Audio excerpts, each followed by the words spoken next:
The night air crackled with tension as flames danced in my backyard fire pit, casting a warm glow over my family's laughter. My kids roasted marshmallows, their giggles mingling with the soft pop of burning logs. It was the kind of evening that felt perfect until Karen stormed through the gate, her clipboard clutched like a weapon. Her voice sliced through the serenity, shrill and accusing. "You're violating HOA rules with this illegal bonfire," she barked, thrusting a crumpled fine notice at me. Her eyes gleamed with the smug satisfaction of someone who thrived on control. I froze, not out of fear, but because I couldn't believe she'd gone this far. My neighbors, peeking over fences, whispered in shock.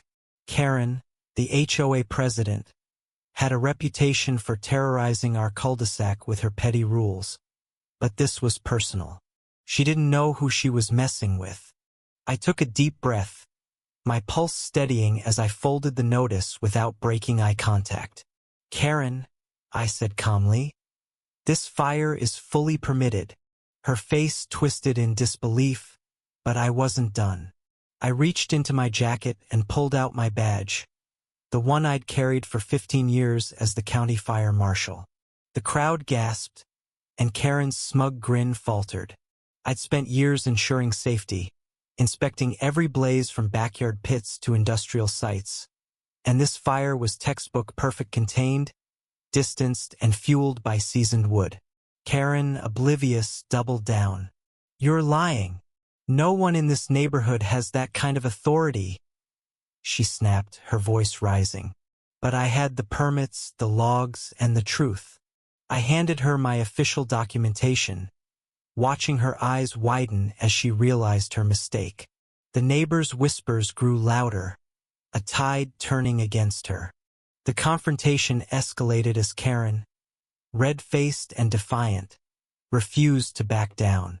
She jabbed a finger at me, accusing me of forging documents, of undermining her authority.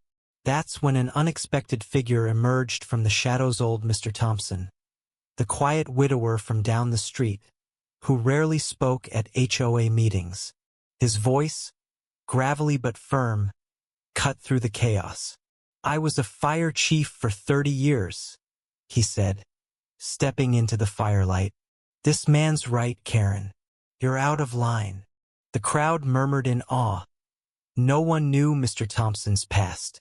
His words carried weight, and Karen's bravado crumbled. She hadn't expected a witness, let alone one with credentials that dwarfed her own. The neighbors, now openly siding with me, began recounting their own stories of Karen's overreach, finding pets, banning gardens, harassing new families. The air buzzed with their pent-up frustration.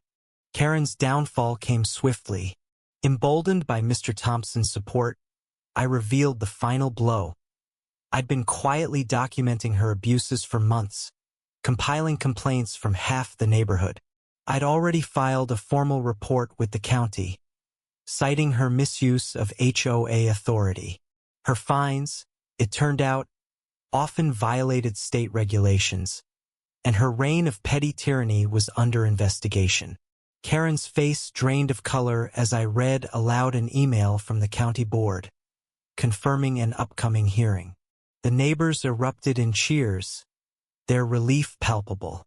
Karen stammered, clutching her clipboard like a lifeline, but no one was listening anymore. She'd built her empire on fear, but it collapsed under the weight of her own arrogance. She slunk away, muttering excuses, her shadow shrinking in the firelight. As the bonfire crackled on, my family and neighbors gathered closer, their faces glowing with something stronger than flames' hope. We shared stories, laughed, and reclaimed the night. Karen's reign had taught us a lesson. Power without humility breeds resentment, but truth and community endure. I looked at my kids, their eyes bright with pride, and felt a surge of gratitude. We weren't just fighting a bully. We were rebuilding a neighborhood. The stars above seemed brighter, the air lighter, as we toasted marshmallows and toasted to new beginnings. Karen's fine was a spark, but it ignited a fire she couldn't control, one that burned away her authority and lit the way for something better.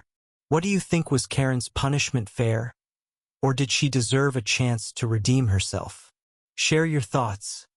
I'm curious to hear.